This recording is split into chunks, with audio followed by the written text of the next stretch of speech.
was like, I don't care how bad you are, son. If somebody else out there just a little bit better. I said, no, hell no. Mama, somebody got to be the bad.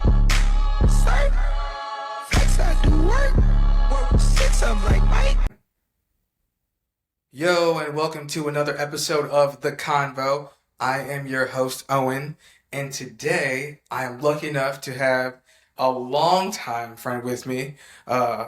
This man, let's see, we met, junior high? Mm-hmm. Good Lord. Good Lord. And been stuck with him ever since. Shout out to my brother, Dustin. What's up, man? How you doing? Good, man. Thanks for having me on. Hey, no problem. You look good, baby. You look good. Doing my best. So, yeah, I was just thinking about that the other day, because I happened to run into someone.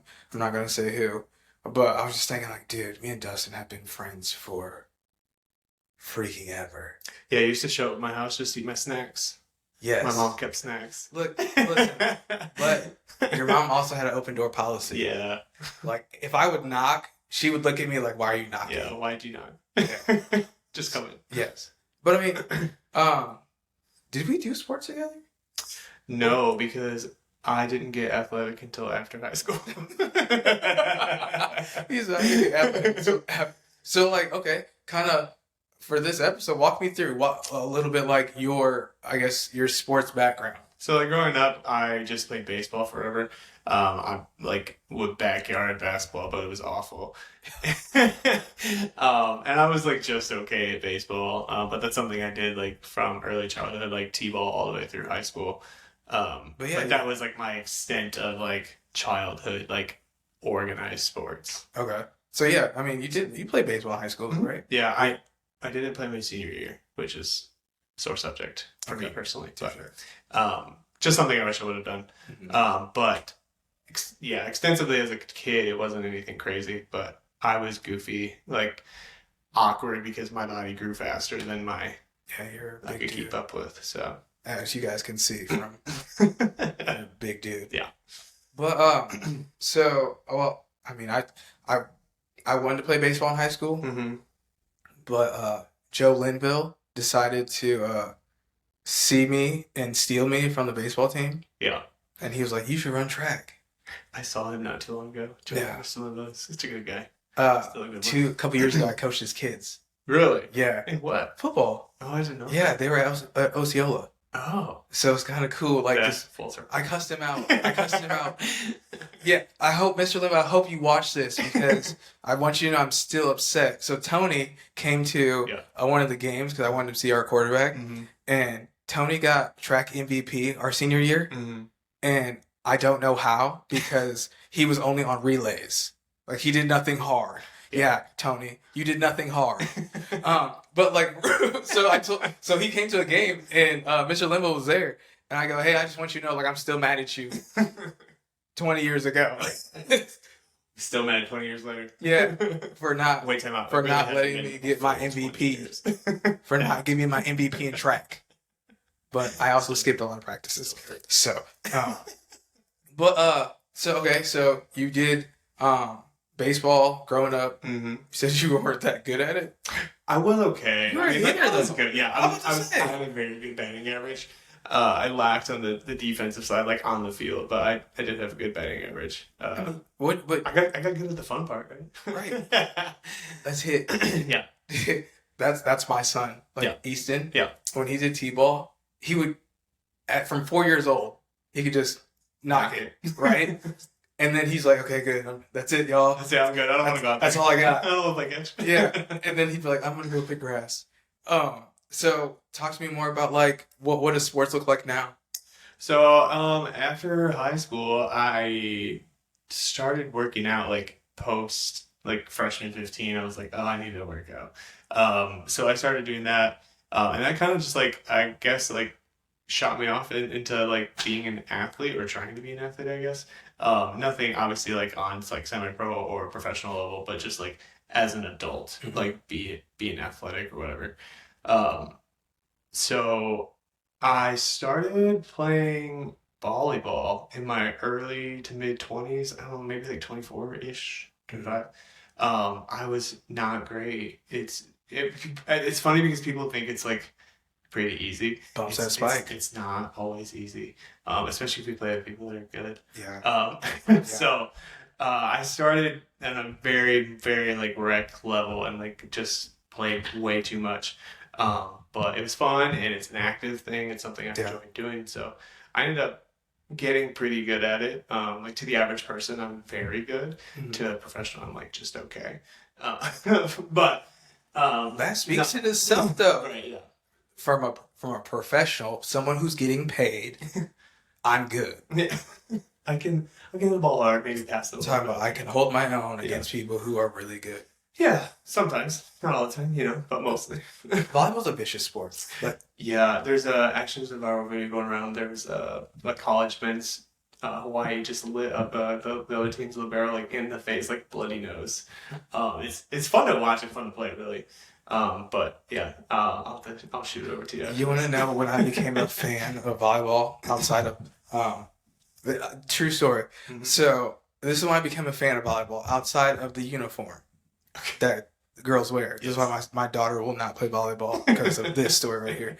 So I remember I was leaving football practice and there was a game going, and I walked by the gym doors, right, because they had one open, and as I'm walking by, this girl is literally just getting shot straight to the face.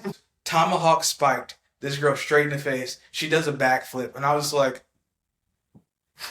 okay, let's see how this goes. Like, let's just keep watching this thing. And then from there, it was like, I have a nice little respect for the game outside of playing in the sand. That does not sound fun. Oh, I love the sand. Really? It's my favorite version. Yeah.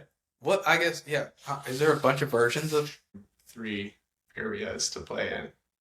Indoor grass and sand. Indoor, grass, sand. Play volleyball on grass, like turf. Yeah, it's so much fun, actually.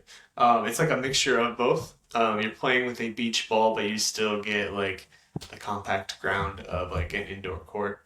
The format's usually like triples with like 3 players or 4. That's the most popular. In grass, but those are the most popular 3 forms. As an adult, I guess. As kids, obviously, it's mostly indoor. Maybe some beach in the right area. I'm sitting here, I have my mouth wide open because I'm just like, just thinking about volleyball on grass. There's a tournament that I've gone to many times. It's like the biggest grass tournament in the United States, definitely. Maybe the world. It's called Wapaka. It's up in Wisconsin. It is literally in the middle of the field, just grass as far as you can see, but they fill it with volleyball and it's such a good time. And there's levels from like very much like professional, like the guys, they call themselves Out of System. They have like a podcast and everything. All of them play professionally overseas, so they're playing there, but then you have a very rec level like that's not great but not terrible at volleyball in all forms. Yeah. So like it's super fun. Like it's a great weekend, but it's huge. That's dope. Yeah, it's so much fun. A lot of the like community from around here will go travel together and do it. It's a good time. I had, other than bumps at Spike, I had no idea that it was at that level for non-professionals. Right. Yeah. Right? No, it's a big thing. Which is weird. I mean, and it could be just like regionally, like here, like it's not a huge sport. It's growing. It's like one of the fastest growing sports in America, actually. Yeah. Like there's a now going to be like this coming year, a women's professional league in the United States. Typically, any person that wants to play professionally has to go overseas. So for those athletes to be able to play here is huge. That's dope. Mm-hmm. See, like, outside of, like, PE and then, like, beach volleyball, because, like, you think here in Indiana, if it's not in a gym or in the summer, you don't really think about it. Right. Because during school, it's a fall sport. Right. Right? So it's inside. And then in the summer, for rec, it looks more beach style, right?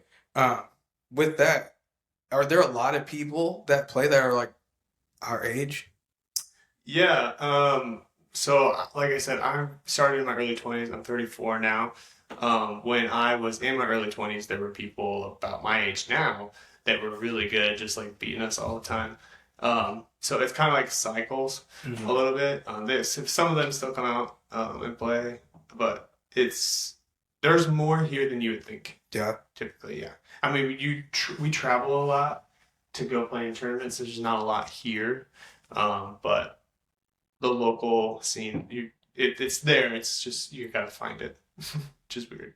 Being in Indiana. How is being an athlete at 30? So I thought I was cheating the system by staying in shape. I started, I mentioned that started working out a lot when I was in my early 20s. I was lucky enough to have some pretty good trainers. Then I realize that now, that really taught me to do things correctly. And like I kind of jumped into that and really like paid attention on how you're supposed to move and how you're supposed to work out. Like in the functional sense. Mm-hmm. So I really enjoyed that. And then so I was like, if I keep doing this, I'll be able to be an athlete forever. Yeah. Functional training. Functional training. It's the hot new thing, right? And it was easy for a really long time. And then I had an oopsie moment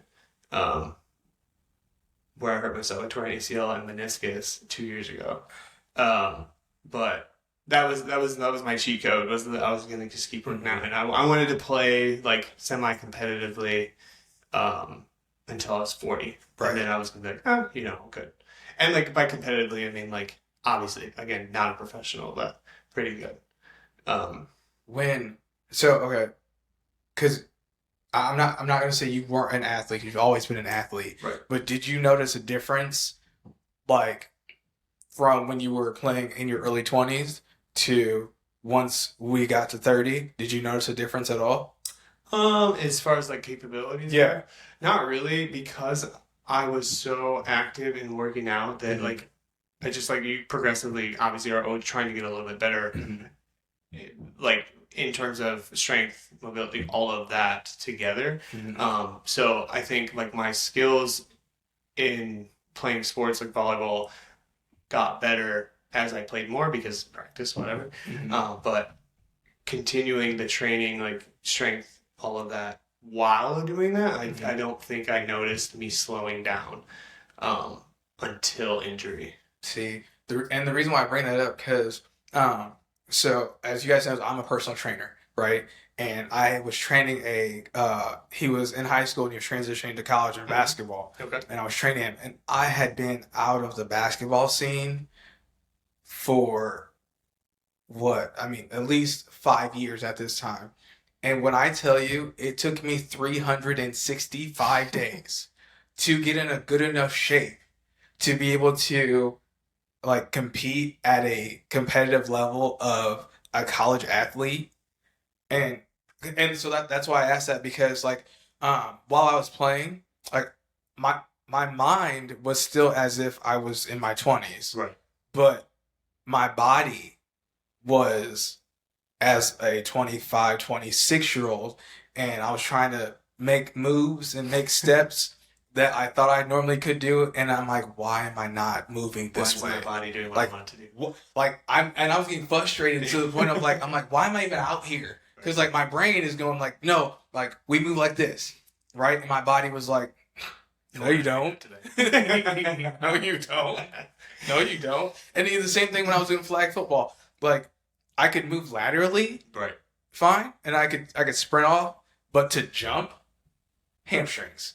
They were like, hey, we're like 25-year-old hamstrings, bro, and you haven't used us like that. So I guess that's a testament to functional training. Yeah, and it was kind of like that's a big thing now in the fitness world, like functional training. I started it kind of when it was relatively newer. I remember like when I started doing it, I would like tell my friends what I'm doing. They're like, "What? Why are you doing that? Why are we just like lifting?" I was one of those. Hater. For sure. He was like, "What's a kettlebell? Why are you doing that?" The word kettlebell used to stress me. Like, why are you lifting a kettlebell? Why? You're not gonna get strong. He was wrong. I was wrong. It was the first time I was ever wrong. But yeah. So like I said earlier, I was very lucky to have a couple of really good trainers as a young like 20-year-old that were introducing new things in the fitness world that I really gravitated towards, because lifting for me, being like 6'2" and lengthy, I didn't get a lot of results out of that because I would just have to spend hours in the gym to, to beef up like that and eat constantly. You really don't, by the way. He didn't have the right trainers. He's not wrong. But I enjoyed the functional part because it's a little bit more active. You do things like box jumps on a regular basis. It's funny, I actually enjoy those. So no, I didn't really slow down, and I didn't really even like think about like the shape that I was in, or that I should start slowing down until I tore an ACL and a meniscus. That's when I was like, oh, like I need to think about what I'm doing now, because I am 30. At the time, I was 32. And like I mentioned before, I was like, oh, I'm in great shape. Like, I'm not gonna get hurt. I take care of myself. I work out like 5 to 6 days a week, sometimes 7, whatever. I stretch. I really, and I try to eat well, all that stuff. So like, I'm not gonna get hurt. But then I did. So I mean, well, talk to us about your injury. Like, what happened? So I was playing in an indoor tournament, and I was chasing after a ball, like looking up in the air at the ball. When I got to the ball, I stopped and planted. And when I planted on a shirt that somebody had like tossed off to the side. And I stopped and my body didn't. And it snapped. Oh, God. So just like a dumb accident, unfortunately. But it was immediate pain, immediate like knee locked up, couldn't move, couldn't put weight on it. All of the, all I heard, I didn't hear the pop that people talk about because my whole body hit the floor. And it really, I wasn't sure at first. I was like, I think I'm okay. Like, I think I'm okay. I wasn't okay. No. So yeah, that was in 2021, just before Thanksgiving. So I couldn't walk for days. Like I was not in it, and it was like just before Thanksgiving. So doctor's offices and all that, they're gone. They're not there. Yeah. Whatever, they're booked up already. And it's the end of the year where a lot of people are trying to get in. So it was a little delayed finding out exactly what happened. But once I did, that was tough. And I didn't really, so that's the other thing. I think part of not being an athlete, like growing up, I really wasn't aware of like what I was in for. In terms of like what I was going to be facing in the future. Oh, with your injury? With my injury. Right. I wasn't quite aware of like all that was ahead of me. Yeah. I learned quickly. So when did you have surgery? So I injured myself in November 2021. I had surgery in January of 2022. Hold on. Pause there. This is the doctors, I can't stand y'all that should do this. Like, my deductible, I could have got this for the low because of my insurance, and then see, I'm honestly, that's why I don't go hard in sports as an adult now, because I think of my insurance, and you got to think of, if you're gonna get hurt early in the year. That is facts. So that partially, yes, partially they want you have to let the swelling go down, and they want you to try to build up as much strength as possible before surgery because it will aid you after. Again, I really didn't understand all of that until it was happening. Yeah. But once it did happen, I understood it. It doesn't mean that I didn't enjoy paying my deductible twice. Oh, that's what I'm talking about. But it was tough, and it gave me a greater perspective on real athletes, like meeting professionals. I cannot imagine what is going through their mind when they injure themselves, because that is legitimately their bread and butter. Yeah, that is how they're earning their living. They are, yes, they're paid very well, but to think about that being gone so quickly, it's something that they've invested so much of their time. I'm doing it for fun, and it's something that that I enjoy, that brings me happiness, it keeps me active. It's something I'm okay at, but I'm not a professional. It like immediately came to mind was Klay Thompson. Like, he tore his ACL, and while he was rehabbing that, he then tore his Achilles. He was out for like 2 years. Yeah. That is, and then come back to that level and do it successfully. They won that year, right? Yeah. They won the championship after he came back. So think about this, right? So through your process, through your recovery, so surgery's over, right? What's going through your mind? At first, it was like, okay, surgery, after surgery, then I'll be fine. Like, I can rehab. I enjoy working out. I enjoy, I'll be back so fast. Was not back so fast. So you have surgery on a Thursday typically, and then by Monday you're already in physical therapy. So I had physical therapy that Monday, mind you. So I tore the meniscus too with the ACL. So I was on crutches for 6 weeks because it was non-weight. You're non-weight bearing for 6 weeks with the meniscus, and they're kind of fighting against each other because in ACL you need to move it as much as possible within reason afterwards. But with the meniscus, you can't because you can't put weight on it. So the very first day of PT, I was on crutches, still a little drugged up, obviously from surgery. And then you go in and they start asking you to do things, and your leg doesn't work. I had a nerve block. Jeez. So I did the patella graft. So they cut out part of your patella tendon and regrafted the ACL with that. So they put in a nerve block. And they're asking you to do things, and like you said before, you're telling your body to do things, and it's not happening. Your brain is like telling it to work, and it's not working. Is the biggest mind game I've ever experienced. I mean, it's somebody who like somebody who's very active, and you know, I was like, oh my god, like the mental part of that day was one of the toughest days of my life for sure. Yeah, and it seems so dumb because it's like. You're an average guy. You have an 8 to 5. Yeah. You do this for fun. But what I don't do for fun, I guess it is a little bit for fun, is exercise and fitness. Like that's something that started as like a vanity thing for me, but very much developed into something that I want to do because it's healthy and it's keeping me healthy. Yeah. And then also on top of that, the mental side of it makes me a better version of me every single day. And to have that possibly taken away for a very long time, that was more soul crushing than anything. Yeah. So you're sitting in that moment, right? You're trying to move your knee. It's not moving. And all of these thoughts are just going through your mind, right? Right. My first thought, like, I'm paralyzed. Yeah. I mean, you kind of are. Yeah. Yeah. Right? My first thought, paralyzed. Yeah. And it's like, and then at that point, before I was arrogant about it. I was like, I'm gonna be fine. Like I can do this, and I did do it. Right. But no, that day, that moment, I was like, this is gonna be a lot harder than you thought, bub. You got a long road ahead of you. So like, how did like going forward? Because like, how long were you out? I did physical therapy for 8 months. Sheesh. Twice a week. Yeah. And then actually going to the clinic and then doing stuff on my own on the side. So how long until you were able to at least get back in the gym? In terms of working out or playing volleyball? Just working out.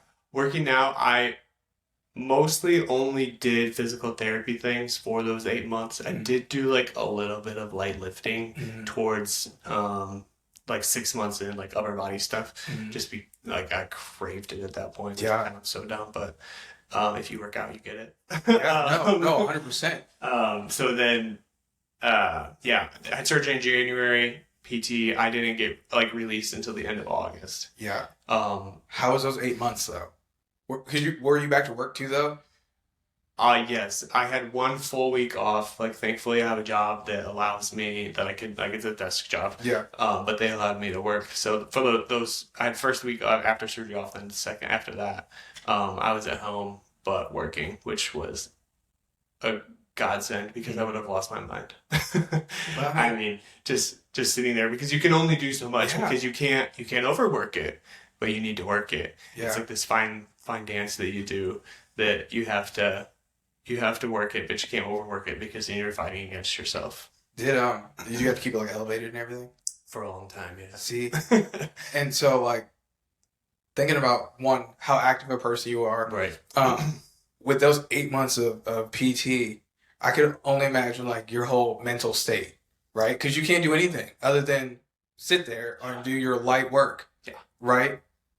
How did you... The first 6 weeks were the toughest because I'm on crutches, and it was February in northern Indiana. Oh, which is a whole different problem. It's gray here all the time. Yeah. Yeah. So and like that's part of the working out that I enjoy is that it keeps me out of like seasonal depression. Yeah. There's the AIDS in it anyways. And to not be able to do that. I mean, I was obviously very focused on like trying to get better, but there's only so much you can do for those first 6 weeks because you're no weight bearing and you're on crutches. So it was tough. I was grateful to have work to like distract you, or me, I should say. But it was not a good time, not at all. It gave me a whole new perspective and appreciation for professional athletes that go through it. It gave me a whole new appreciation for movement in general. Yeah. Like I don't have to go work out today. I get to go work out today. Yeah. I get to walk. The first time I got to walk, I still had a brace. I still had the brace on, like it's like thigh to ankle. I was like, I could not have been more thankful to be. I wouldn't even know that I would call it walking. It was more like stumbling around. I was so grateful. Like I cried about it. Yeah. Because Well, like, I'm a very active person. And for me, like, I have children too. Right. Right. So I think about being our age and getting injured, and that's a big injury. Like that for professional athletes. Well, not now because the medicine and stuff is so right. good. Right. That could have been like that's a season-ending injury, right? So if you have children, or in your case, like even animals to take care of, right? They sense that. They know what's going on. They're like, "Look, hey, Dad's not right." Yeah. And then to sit here and be like, "I'm just trying to function, do regular stuff like use the bathroom and things like that." That to me, so I always say there's two injuries that are the worst. It's knees and shoulders, right? Because those are literally like ball and joint type of thing, or a knee is literally just ligaments, right? I just think of like the mental aspect of like how hard that would be, especially if you're someone who works out a lot, goes out and has a social life. Yeah. Yeah, it wasn't just about working out, it was about everything. I mean, it was my right leg too, so I couldn't drive. I had people taking me places, which is a whole nother, and going to the grocery store. Yeah. I'm single. I have 2 dogs. I'm very independent. I like to do things on my own, and to have to learn how to rely on other people for things. It was the most challenging thing that I've had to face in terms of like personal growth. Yeah. Because I learned so much about myself and what I'm capable of mentally, physically, all of that, emotionally. But also humbling and learning that like it is okay that sometimes in life, no matter how put together or you are, you're gonna have to ask for help sometimes. Like, I need groceries. Could you run to the store for me real quick? And you know what? Like as a man, that's a hard aspect to do, right? Especially one who's very independent is to say, hey, one, I need help, and two, I need you to come into my personal space, right, and take care of me, right. And when you don't have that, that's another hurdle within itself. And then you mentioned the weather, right? That's a part like a lot of people sleep on and don't realize they have an issue with. Right. Is seasonal depression. When the weather gets under 50, I already know it's all downhill from here. I just need the sun. I could deal with the cold. I just need sunlight. I can't do any of it. And it's weird because like where I'm going is it's all tied together. Yeah. Right? And when you have all of these things that are just adding up, and then you're sitting there by yourself, someone just dropped off your grocery, right? And you say, thank you, please leave. You're sitting there by yourself and you're just sitting in your own shit. And not only did they drop it off, like, hey, could you put that in the refrigerator for me? Man. And hey, could you also put that over there? And I'm a pretty clean person, and my house isn't super clean right now because I can't vacuum and I can't dust. But could you just come drop these off for me, and please don't look at the dog hair floating around? Yeah. Yeah. Humbling. How'd you get through that though? In life, I think everybody has their own challenges, and you got to keep putting one foot in front of the other. That's you really only have that option on any degree of any challenge or anything in front of you. Life doesn't stop, and you have to keep pushing. I say this all the time, especially like to people who I know are like going through stuff. Like it sucks. People ask me all the time, when bad things happen, like what do you do? 24 hours is still 24 hours, right? Like if something terrible happens, like I pray nothing ever happens to my children, right? But if something is to happen to my children, the bill collectors, they still get, hey, listen, the 15th is still the 15th. We're still gonna need you. So it sucks. Like you have to like put your big boy pants on and still try to, as much as you can, take care of shit, right? Gosh. Yeah, it's tough because in the grand scheme of things, it's like it wasn't the end of my world, but it was at the same time. It was the end of everything that I was used to doing. It was, so you just figure it out. You have to. You don't really have an option. I mean, I had bad days. Let's be honest. There were definite bad days. But I also think that you take what you learned away from that is you can do hard things. I mean, in life, like you're going to face hard things, and going through something like that, you learn that you're gonna be okay. It might be one day, it might be 1 hour, it might be 1 minute at a time, but you're gonna make it. It's gonna be okay. Yes. and I know, especially nowadays with mental health being so big, right? I think sometimes, I know this sucks now, but you'll look back and you'll be like, that wasn't that bad. Right. I don't know that I would say it wasn't that bad, but you learn that if I made it through that, I can make it through this. You learn that you're gonna be okay. That's the outlook I have about growing up. If you made it through that, you're gonna be okay. Look where you're at now. Look what you're at now. Stealing snacks out of Dustin's car. Yes. They weren't stealing. They were just offering. It was there. Yeah. It was there. They were available. There was no stealing. They were available. So you get through recovery. What was next? Like, so your doctor's like, hey, looking good. Yeah. So that's the other thing is like, hey, you're released and you can go be a normal human again. My normal isn't most people's normal. So getting back into functional training again was humbling. It was like starting from ground zero again.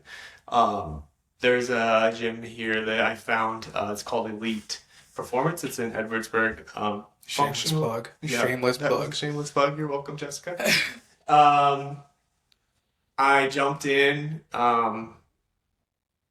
It was that. So yes, you're healed and you're free to do, but you're not, like, in terms of strength and all that. You're still very much not ready to. There was no me jumping back into a volleyball court anytime soon, or a big box jump for that matter. That was part of rehab, but it was like 12 inches. not any normal box jump. He's showing off right now. You're bragging right now. No, to get back to, I would say, so let's see. I was released in August. I worked out. I hit a 42 or 46, I can't remember, box jump in January after August. So a full year before I felt like, hey, I'm an athlete again. Yeah. And I didn't even start playing. I didn't play again until just this past summer. So really like a year and a half before I was like, okay, I'm ready to do what I used to do, or try to do what I used to do. Did you ever have any like hesitation? In terms so the need, no. So like after you release, right, and they're like, hey, your physical therapy's done, all this is done, you can go back to being normal.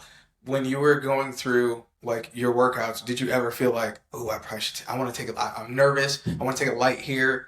Did you ever have any of like that fear? No, there were days when I knew that I needed a rest day. I needed to, or I'm not going to run today. I'm not going to do that part of the workout because I did this yesterday that, I'm a little sore. Don't push it. Don't. So when you got back to volleyball, was there any of that there? No, which I was really surprised about because usually that's like the biggest hurdle. Mhm. I did play one like very much pick up for fun indoor. It was like over the winter, just to see like can I do it? Mhm. You know, and that was like my one like mental hurdle afterwards is like, okay, you can do this. Mhm. You're gonna be fine. And it might not like at that point. I don't even think it was I'm gonna play volleyball again. It was just like you're gonna be okay. Um, in terms of like you're gonna be able to work out and Okay. be do the things that you want to do. I feel because That makes I sense. feel like you just said, like that is a huge Yeah. mental hurdle. Is after an injury, going back to what injured you. I remember I was a freshman and I broke my arm Mm-hmm. playing football. I was a running back, ran, scored, got hit. It was a dirty hit. You know who you are. Um, and I cracked my radius, right? Right. And I had to be in a cast for freaking like forever. That was all the way up to here. And I remember when my sophomore year coming back was the scariest of football I've ever played in my life. And I loved football, Right. right? So to favor those things, and I know a lot of people do this because I coach kids, like I coach players, I coach football, and I see after an injury they come back and they're like real hesitant Mhm. because no one wants to get hurt again, Right. right? How do you get over that? Like, I mean, I think it's always in the back of your mind, like, could it happen? Yes, but you have to just trust the fact that, like, hey, I put in the work. I know that I'm strong. I know that it's, I had a great surgeon. He knew what he was doing. It's gonna be okay. Now, I will tell you, like, there were times this summer when, like, if I had been playing for a long time, that I could feel my right leg getting tired and my left leg might have been overcompensating a little bit. And then so like mentally, yes, I make note of that, like, ooh, that could be a problem.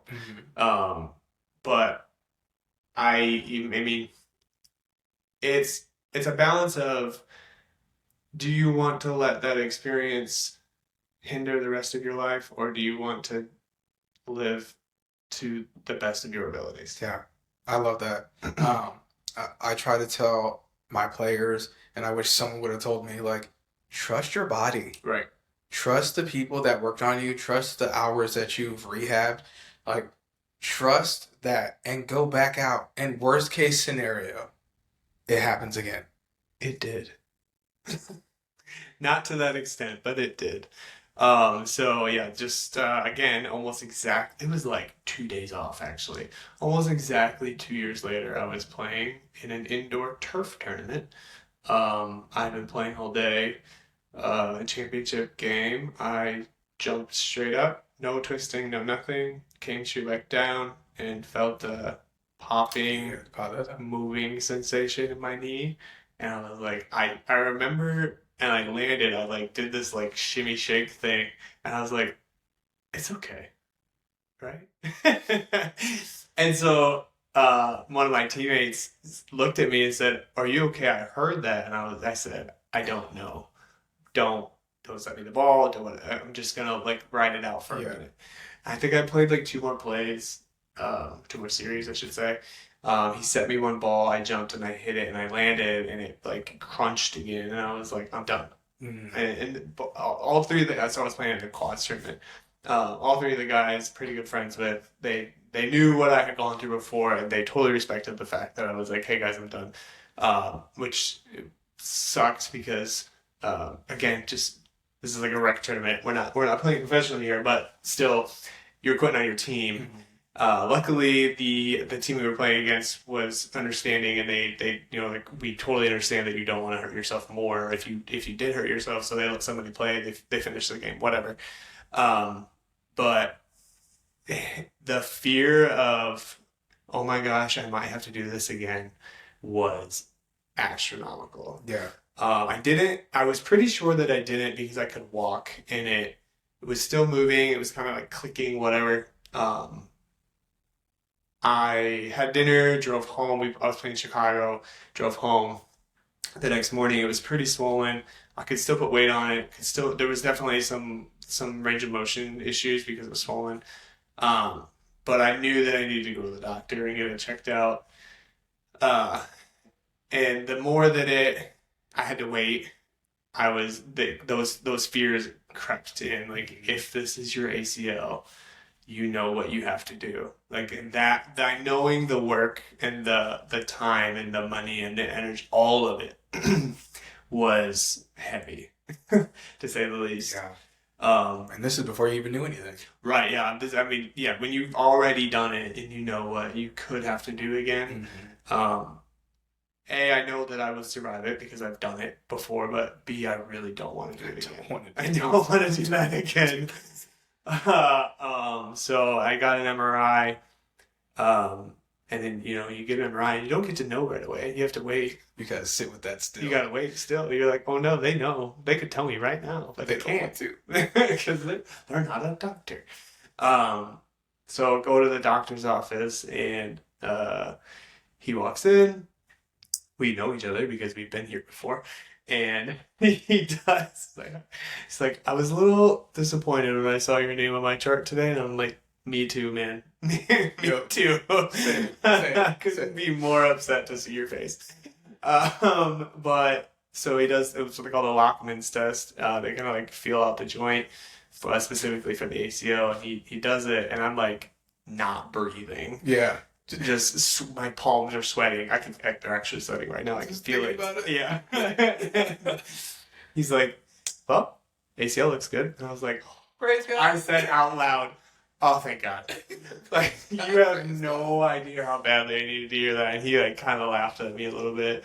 He's like, I looked at your chart before I came in. Like, I knew what I was doing. I was like, he's like, but there is an issue. I was like, I figured, I can tell there's something wrong in there. And so I retore the medial, which is the inside meniscus. And he said, we need to get it taken care of pretty quickly, because if you don't, it could flip your meniscus and your knee's going to lock up again, which I had a good friend of mine, a good buddy of mine.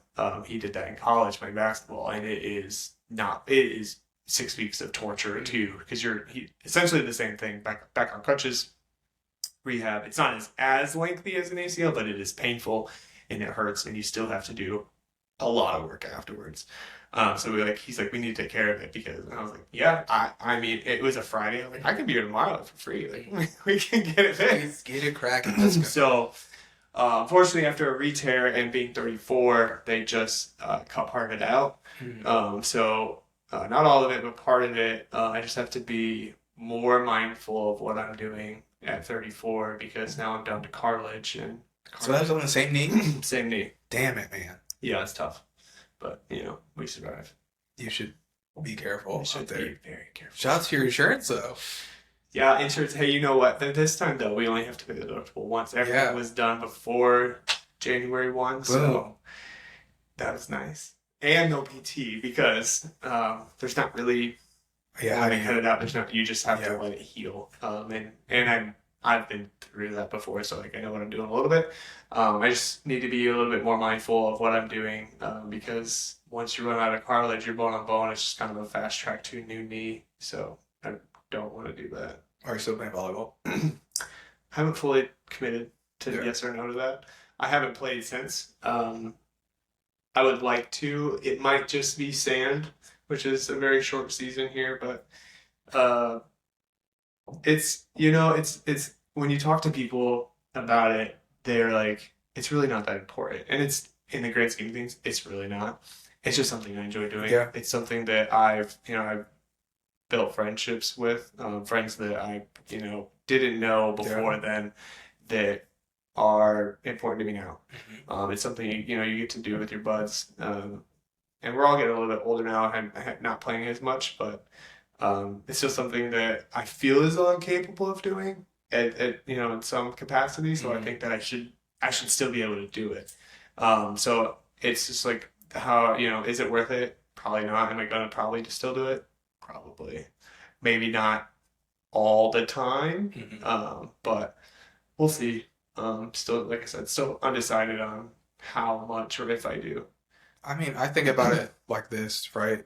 For people who have either a I will say a career injury, Right. ending injury, or like people who age is starting to get to you, um, you can still do it, right? But it's knowing your body, Right. right? And it's knowing you don't have the same capabilities. Kind of like how I was telling you, like for me, playing basketball was I needed a whole 365 days to get back. But what I learned in that process is I can still be good at this sport. I just have to play it differently. Correct. Right? I have to use more mental than the actual physical, because and I mean, as much as I'm not allowed to say this name in my house, I think of LeBron James, right? Like he's been playing for 21 seasons. Right. How can does he have the money to put into his body 100%? Right. Right. But I think but his game has still changed. Correct. Right. It's a more mental game. He's playing more chess now. Right. And so I guess what I'm saying to you is maybe play it from that perspective. Like, yes, I know I was really good at said skill. Right. Blocking. Right? Blocking. A lot of jumping. I have to go play volleyball and figure out this stuff. Should have did some homework. My bad. But maybe I can do it, but my timing is different. Right. Right? So maybe I learned how to play defense. Maybe you should learn how to play defense a little bit. Save your knees. I mean, your first injury, that doesn't count. Right, yeah, that was it. Pick up your shirts, people. Pick up your shirts. Rule number 1, don't put a shirt on the court, right? Man, well think about... To be fair, the person did not put it on the court. They hung it on the net, between the net and the pole. Just as bad. Which many people do. Stop doing that. For knees. We no longer do that in the Michiana volleyball community because of example A. Yeah, good job. Good job. Many people, even like traveling, they're like, "Hey, I'm gonna move this. I know a guy." And I'm only saying this because they play on a court, but in basketball, that's why it's so important to, if someone hits the floor, to dry it up. Right. For just that right there. Right. Right. But yeah, sorry, I was just thinking about that. You're good. Play the game differently. Yeah. Yes. Play it more mental. Right. And so the other, on the other side of that is that if I had to choose between working out and fitness and volleyball, I would probably choose working out and fitness. See, because there's more, I get more fulfillment out of that in a longevity term than volleyball. Volleyball is something that I didn't play for a year. I still went and watched my buds play. You know, I still watched it on TV. Is it the same? Absolutely not. But I still get that little bit of a fix. Yeah. Like, do I be like, oh man, I wish I was out there? You know, absolutely. You should coach. I thought about it. I don't know that I have some friends that played like D1 level. They are very good at volleyball. They know the game, whatever. I was very much just like, I picked it up, whatever. And they said the same thing, like, you know enough to know. You might not be coaching at college or high school or at a level, but you know enough to know that you can help, whatever. So yeah, definitely something I've thought about. But I think I get a little bit more fulfillment out of exercise and fitness in terms of life. I'm a better version of me when I get to work out. It might not prolong my life, but it will certainly make the quality of what life I have left better. If you can move and do things, that's going to make your life better. See, that was my next question. I was going to ask you, how important is fitness to you? It's very important. It helps me mentally. And the older I get, the more that I notice, like, I'll see people that I grew up with or whatever, like, wow, you look good. What do you do? I'm like, oh, I'll just work out, I just work out, try to eat well. I mean, I definitely still eat some cookies, but 90% of the time, 80% of the time, I'm making, whole, real food choices. Yeah. But the exercise side of it is so important to me. Like I said, it definitely started off as like a vanity thing, like, oh, I want to have muscles and, all that. And obviously, like, people enjoy that part. But the mental side of it is so much bigger than it used to be. And I've noticed that, like, the older I get, obviously, right? I'm a morning work outer. Same. I'm a morning gym goer. Yep. Starting off your day that way is in my opinion, the best way. Mm-hmm. I mean, at that point, you've already won one. Yes. Throughout, you've already got a W for the day. Yeah. It like the endorphins, all of it. It's a great way to start your day. And I notice my productivity is different when I get to, if I don't, if I sleep in or, when something happens, whatever. I'm a different version if I get to work out. A much better version if I get to work out in the morning. No, I get it. So for me, like my workout day starts at 5 a.m. Right.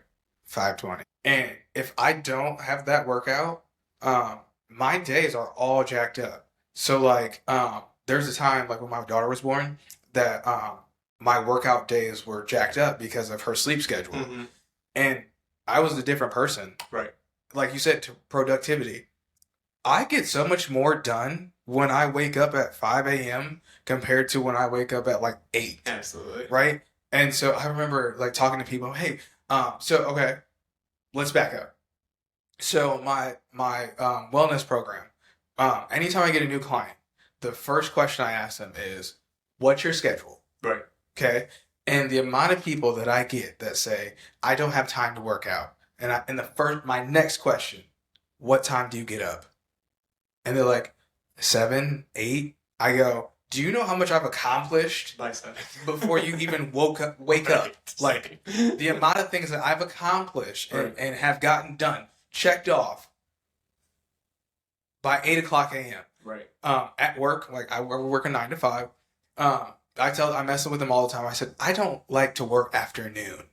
Yeah, because you've already been up for because I have already put in 8 hours of work already. Yeah. I've already accomplished more than, and that's the 5 a.m. rule that people don't understand. So like your high achievers that start at 5 a.m. as you know, because you're a high achiever, you get a lot done in a day. Right. Right. When you start your day off like that, the endorphins, your productivity, like if you're struggling at work, I work out at 5 a.m. Right. And it doesn't even have to be a crazy, like, don't jump into it. Don't try to conquer the world your first time. You could go walk on a treadmill for 20 minutes. I mean, like, something as simple as that. Honestly, especially if you're not like a person who works out regularly or tries to, whatever, if you start so simple like that and just build off of that, it will change a lot for you. A lot. Start one day at a time. Yep. Just one day. Yeah. Wake up, go for a walk. If you're in a climate that you can do that, don't advise that now. No, it is offensive outside. It is so disrespectful outside right now. The wind would just, don't get me started. I'm going to go straight into my seasonal depression. But yeah, so fitness is something that is very near and dear. How long have you been serious about your wellness and your health? And I think I started like a local gym here. I was 21, I think. But really like started learning, and like even people being like, hey, why don't you try personal training, whatever. Probably in my late 20s. It's definitely something I've kicked around. I've never taken the leap. Honestly, I'm a little afraid that it would ruin it for me. Because it's something, a part of my day that's mine, that I'm in control of, Are you talking about training? Yes. Don't do it. No, I'm just kidding. You can do it. I do think I would enjoy it. I think that I would enjoy the teaching part of it, as far as like, hey, you should try to do it this way. Mm-hmm. It will help you in the long run. Or even just passing along the love of like, this is going to turn into something that you're going to enjoy for you. Like, it kind of seems selfish at first, but like you are going to be a better dad. Yes. When you get an hour of you time. 100%. Your kids will love you and appreciate you so much more because you're a better version of you. Mm-hmm. You're going to have a little bit more patience. You're going to be a little bit more active with them and happy to see them because you got to have that hour, whatever, during the morning. You are a better version for them. You have no idea that part right there, right? How vital that is to my lifestyle, right? So I have 2 children, and the reason I started working out was when my wife got pregnant with my son. Right. And the reason why I started working out was because I never wanted my kid to come to me and say, "Hey, I want to play with you," and I go, "I'm too tired." Right. Now, mind you, I do a lot in a day. Like I do a lot in a day. Don't get me wrong. So there are moments where I'm like, "Hey, bud, just give me a minute. Yeah. Like, just give me a hot second." But I am never going to say to him, "Your dad is too out of shape Right. I can't go shoot the basketball with to play with you." Right. Yeah. And like, if people saw the level that I play with my kids, like they would be like, "You're lying." I'm like, our basement steams up. Yeah. From the body. yeah, from the level of which we are going. Like Right. he sleeps KO, KO because But that's good because he's gonna enjoy that too Yes. as he gets older. he only knows me for being a play person. Right. Yeah. Like, I'm not even his dad. I'm his plaything. Your buddies. But like, so not to circle back, but you mentioned like working out. First off, this conversation has gone so much longer than I expected because I love it this much. Yeah. Like we just tapped into a place that has got me in my seat. So you talked about the mental aspect of you working out, right? How has working out and the whole overall fitness help with your mental health? In the wintertime, I don't know if I would make it. Like that seems extreme, but it honestly feels that way. No, I know. I mean, it's just here we have the permacloud. It's gray for like days on end, and October to May. yeah. Sometimes sorry. It's sunny today, which is great. It's freezing, but Right. it's sunny. It just helps me, and I think it's so underprescribed for people. Mhm. Like from the healthcare standpoint, I'm not a doctor by any means, but I know that it helps me, so it has to help other people. And like obviously, we all have social media, we see it out there. Like it's a proven thing, right? Mhm. I just wish that people, so that's the thing too. Is there's different levels and degrees to it. Like you don't have to be an Instagram fitness influencer model, whatever. You just move your body. It will immensely help your life. You have not noticed. My wellness program is called Movement. Mm-hmm. And the reason why it's called Movement is because of the mental aspects of moving your body. Right. Right? Like, And so that's something like through the injury. What I learned is like I am so thankful just to move, mhm. just to move. Like, and I am beyond grateful that I get to do the dumb things I get to do. Not dumb. The crazy, what some people would think is crazy in terms of working out. I'm Yeah. so grateful I still get to do that. But I am so thankful that I get to walk. Yes. I get to, bend down, squat, whatever. So thankful for that. I'm not the poster child for functional training. But through my years of understanding how important functional training is, it's called functional training for a reason. Right. Like it is movements through your day. Like certain movements are from what you do functionally. We're talking like squat down to pick up something you Your dropped. groceries. Your groceries. Your I think of a fireman's carry. sitting down on the toilet. Something simple Yes. as that. I mean, like there are old folks that have to have those little handle things. You know? Yeah. And like that's like I know when I started working out, there were a group of older men and women that I looked at, and even at the gym I go to now, there's probably 3 or 4 guys that are in their late 50s, early 60s. They can run farther and faster than I can. I don't like to run. I probably shouldn't run now, especially with the knee. I've never liked to run. It's just not fun. And I love to work out. I hate running. I hate burpees. I'm going to do the burpees, but I hate burpees. Yes. But like, so I see them and I see how they're still moving, and I'm like, I want to be able to do that when I'm 63. We don't know how much time we all have left, right? Right. But his quality of the time he has left is immensely better than your average 63-year-old because he can run miles. He Yes. can lift heavy things. He can, he gets to go. I mean, he lives on a river, so like he gets to go like water skiing and stuff at 63 and do it successfully without hurting himself because he's in good shape, because he chooses to work out. We deviate away from the mental aspect side of things, but I just think that the quality of your life, regardless of what level or degree that you're working out at, it's going to improve. Mhm. And learning that through injury of like, hey, this is something that you're going to take with you forever, it was, as much as it sucked, I'm grateful for it now. I think about, so for me, like okay, I started taking fitness serious when my wife was pregnant with my son. Mm-hmm. But I've been an athlete since I've came out the womb. Yeah, you played a lot more sports than I did in high school. And that was before. I mean, I've done. You know what I'm saying? Like I've played all sports since I was like knee high to a grasshopper, right? Right. But so what? Mm-hmm. And she was very close to me. Like she was very vital person in my life. And I turned to boxing, and that. Boxing is hands down the hardest work I've ever done. Like right out the gate, 4-mile run, plus 2 hours of training. Right. Right. So what that did for me, that helped. That's how I got through that time.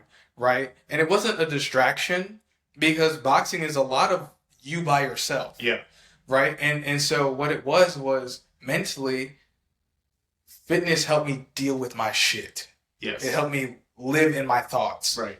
And it was, if you can get through this, like you talked about with your injury, if I can get through this 4-mile run, which I hate running. The second I found out that you burn the same amount of calories if you walk a mile versus you run a mile, I was like, I may never run again. I may never run again. But so from a mental aspect, at least for me, and a lot of people I know, it's so vital.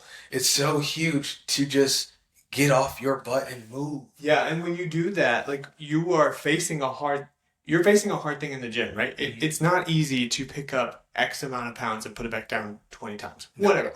Whatever it may be.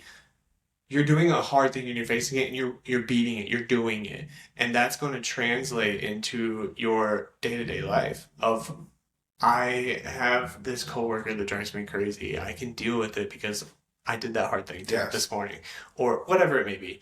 Or I have this challenge at work, this project I'm working on, whatever. Mm-hmm. I can do that because I did this already. I already won. And like, I know people are going to hear this and they're going to say, this is so cliche. But Yep.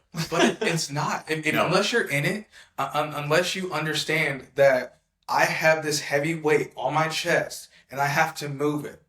And then it comes back down on me. Mm-hmm. And I have to move it again. Mm-hmm. And you do that however many times you have within your program.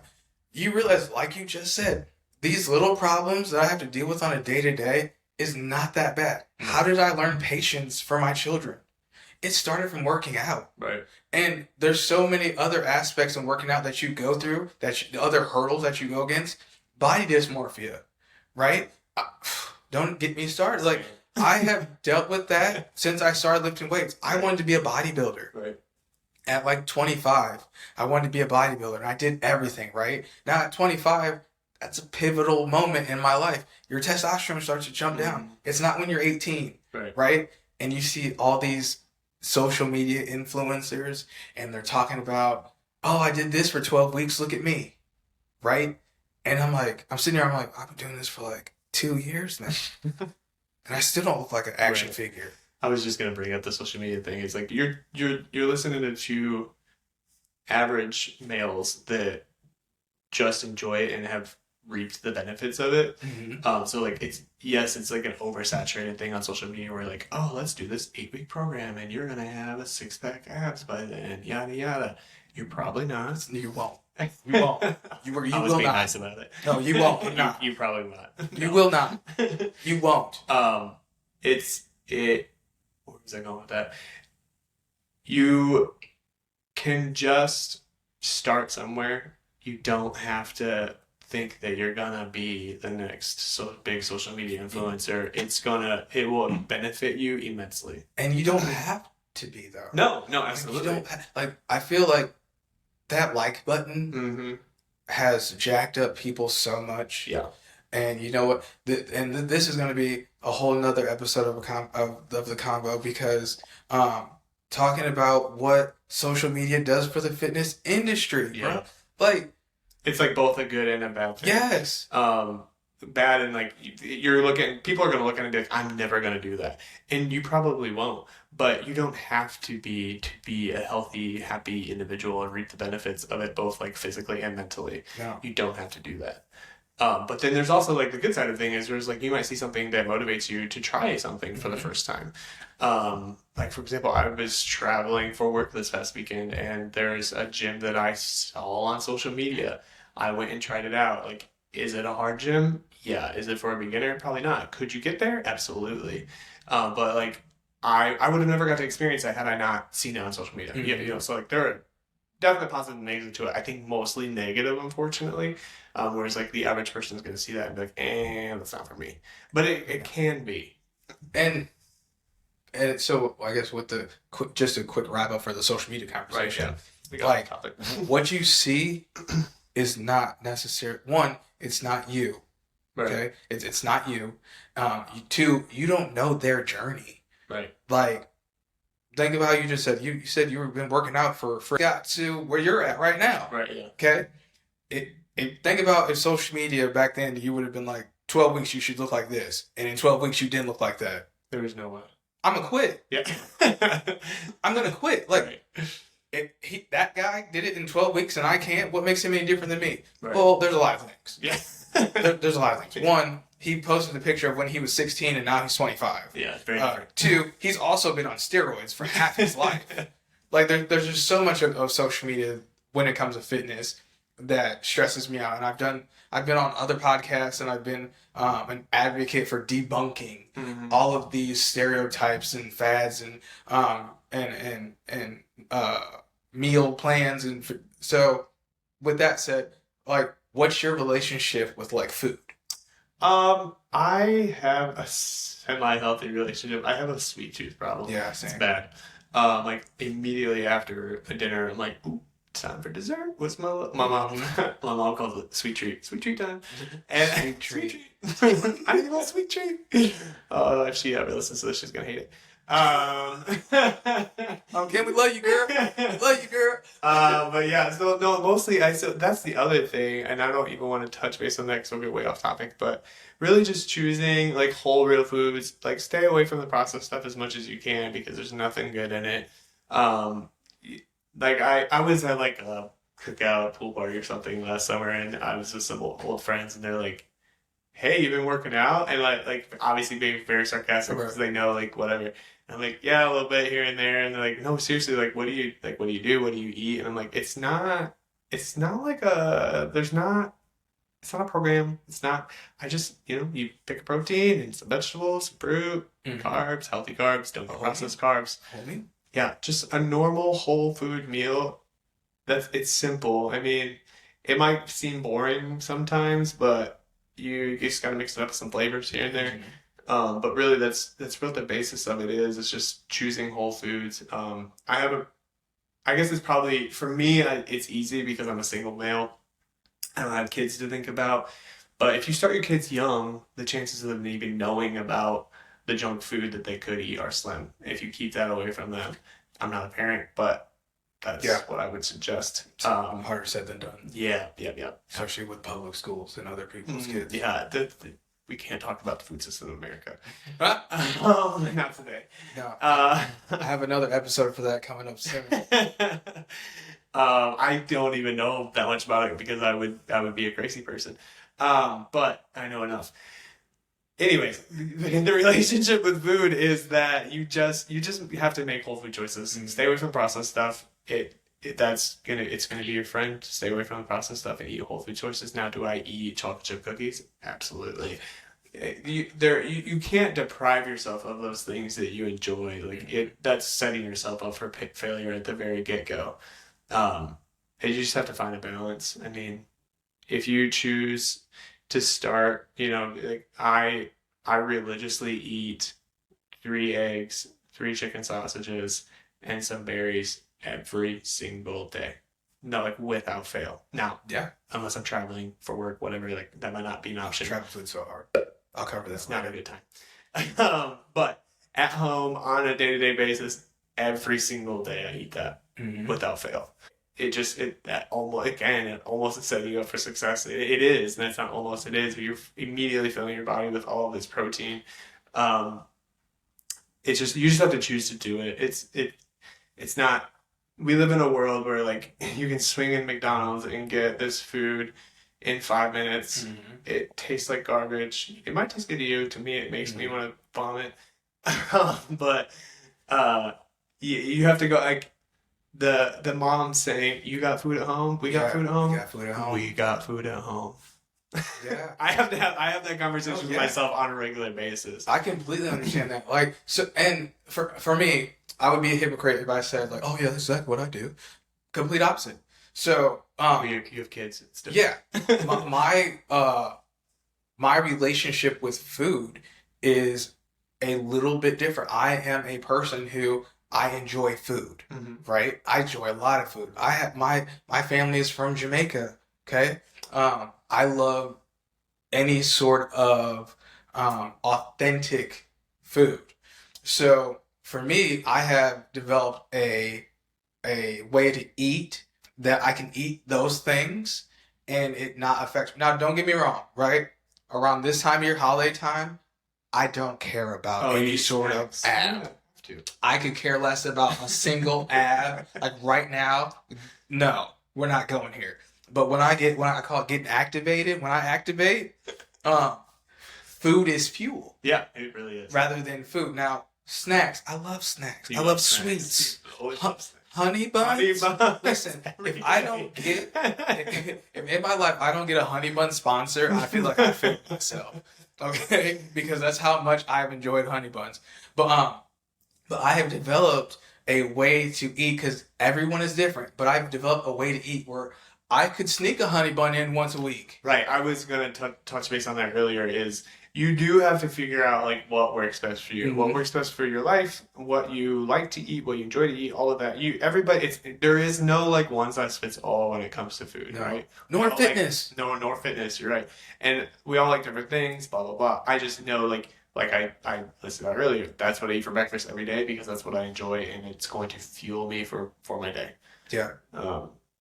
It's a little bit of a trial in there because I wouldn't even say that I started really thinking about that until I was about 30. So like because when you're that young, your metabolism just burning through regardless. Whole pizzas, right? 2 liter pop and hit the beach. Yeah, like I was still eating Taco Bell. Which, yeah. Oof. But not now. Just hear the toilet. Yes, exactly. That's what life after. Yeah. So no, I think like around 30 is when I really started thinking about like what am I eating and how is that fighting against me and like all of those things. It really plays into effect. I think that's part of getting older too and growing as an individual and a person as you start learning what's going to make you a better version of you for life, for every day, for your families, for your kids, whatever it may be, whatever your situation is. Fitness and food will play a role in that. Or could play a role in that. And like I've always told people, like there is no magic in this. There is no, oh well, if I do that one time, I'm good. No, this is a lifestyle. Like once you jump into moving your body, it's something that you have to do regularly. But it gets to a point where when you do it regularly, like even my most recent injury, I had surgery. What's today? I had surgery almost 6 weeks ago for my knee. Right. It got the like, okay, you can start moving and strength building again 10 days after I had that meniscus cut off. I tried to do a 20-pound leg extension. I was struggling. Yeah. And like that was probably after 4 weeks of not doing stuff. So like it happened so fast. Like it's something you have to continuously work at. It will go away so much faster than what you expect it to. Yeah. If you don't use it, you will lose it. You will lose it. That is a fact. Like that's a dumb cliche saying. A lot of what you're hearing today probably feels very cliche. Like, oh, these guys are talking about everything else that you see on social media, but it could not be more accurate. It couldn't. It really could. But with that, I'll wrap this up a little bit. Thanks for having me on. Yes, I appreciate you. I appreciate you. Like I said, literally, we got to be more than 20 years in.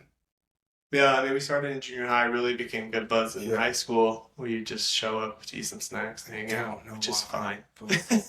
Don't know why we were going to. No, I'm just playing. Yeah. But no, Dust, I appreciate you. It's an honor to have you on my show. Appreciate it, buddy. I love it. Everything about you. Yeah. Keep doing you. You're looking good. Thanks, You have grown up so well. So well. I did not look and or appear or sound anything like this. No. If you haven't seen or talked to me in No. 15 years and now you're He's- like, oh, I'm he's a watching whole oh, new it's a person. whole different person. Ladies. But like, what are you doing if you don't grow into a different person? But people grow. They grow. Right. It's just the proportions a little different. Yeah, like, we're all a little different. you know? I don't have that. Little. It's not for me. But no. Hey, you guys, it's another episode of The Convo. I appreciate you. Like, subscribe, do all that stuff. Boom, baby. See you next time. This podcast is sponsored by Movement, your passport to a healthier, stronger you. Unleash your potential, sculpt your body,